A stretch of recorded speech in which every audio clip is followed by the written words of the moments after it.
When a filmmaker gets into a festival, what should they know about hiring a publicist? How much should they expect to pay? Do they need a publicist?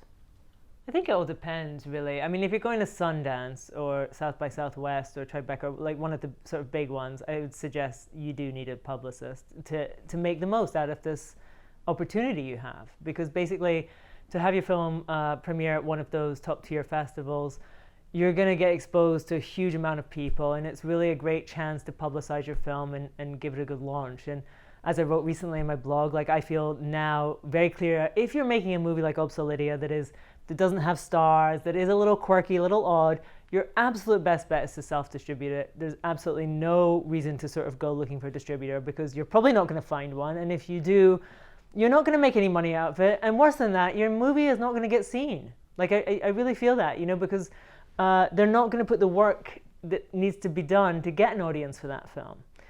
So, I mean, I absolutely do feel if you're going to one of the top tier festivals, one, I would be planning a self-distribution, and two, I think absolutely essential to that is having a PR person.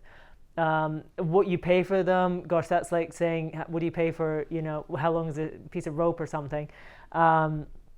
You're going to figure it out. You're going to talk to a bunch of different people and see and figure it out. I don't think it's possible to say. I mean, Sundance is going to be a lot more expensive probably than if you're dealing with somebody at the LA Film Festival, because if they're in LA, they're here already and they don't have to travel to Sundance. If someone's going to go to Sundance to publicize your movie, there's costs, Mm-hmm. I don't think you're going to pay someone less than $5,000 to be your PR person at Sundance.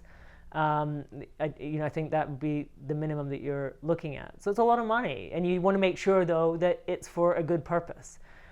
If you're going to, I think if you're premiering at one of, like a smaller festival, a regional festival or something, do you need a PR person? I would still say if you can get someone involved, it's probably not a bad idea, because again, it's just your chance to really reach your audience, to launch your movie, and to connect yourself with an audience. Now, of course, ideally, I think in this, like right now, you'll have started doing that earlier, i.e. creating an audience for your movie. You don't wait until you're going to the festival to try and get an audience for your movie. You'll ideally have started that when you started making the movie, and through social media. And I think there is so much that you can do on your own.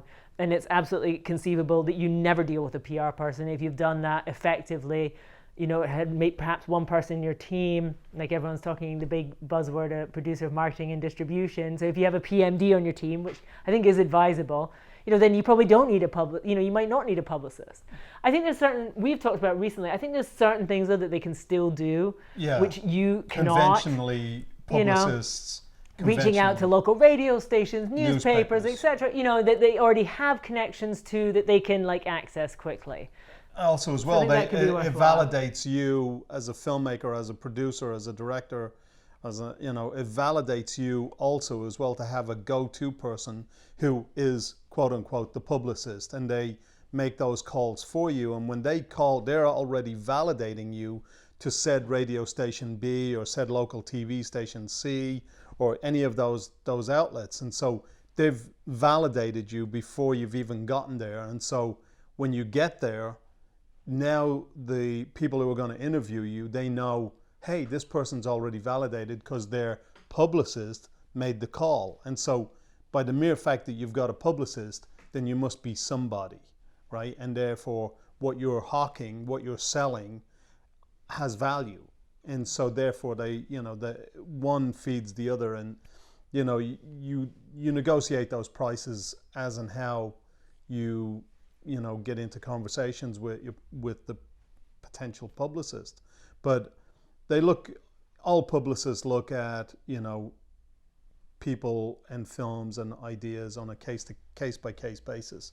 Like with us, we were lucky, we found a woman called Kim Dixon who's a great publicist. She's a fabulous human being to start with, and then therefore she's very authentic, and she does the best she can with what she's got, and that's all you can ask for. And we were very fortunate, and we've continued to have a great relationship with her. tips on interviewing a publicist? Like, what are some things to look for?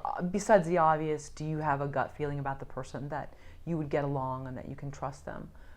Other than that, I think it really, like, I think, again, it depends, like, where you're going with them and what you want from them. And I think you should be very clear about what it is that you want. You know, what is your goal? You know, so, I mean, if I was going to Sundance with a movie now, my goal would be to sell tickets online. Okay, I'm just going to be like really clear. I would be like, here's what I want, you know? And so I would be talking to the publicist about that. How are we going to reach audience, like actual possible audience members, to sell tickets to them to our movie online? You know, that would be my thing. And I think, like, you know, just to, like, the thing to talk to if you're interviewing publicists, you know, is be clear about what is your goal and what can they do to help you achieve that, you know, rather than just being sort of like, oh, well, we're just gonna, you know, we just want our movie to be well known or something, you know. So, you know, like, find out who their contacts are, you know, and really what they can, who they'll be able to help you get an article with, and are those people going to be actually helpful to you, you know, like, is that the audience that you want to be reached?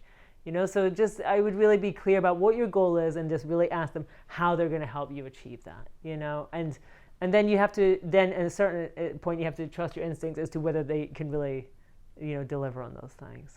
And also as well, let them watch your project and see if they're really passionate about it. I think that is key, because I know when we met Kim, the thing was that she loved Obsolete, and it was so obvious that she absolutely loved it. So you knew that for this woman, like, if she's calling anyone up, it's coming from the heart, you know, like when she's telling other people about your movie and, you know, trying to get them to watch it and trying to get them to do an interview, you know, that she's like genuinely so excited about it. And I think that's like absolutely everybody that you work with, that's who you want. You know, you want that person who's like, who loves your movie, you know, who loves this idea as much as you do, or sometimes more than you do. And that's what you need, you know, you need that, because that passion will take you much further than anything else.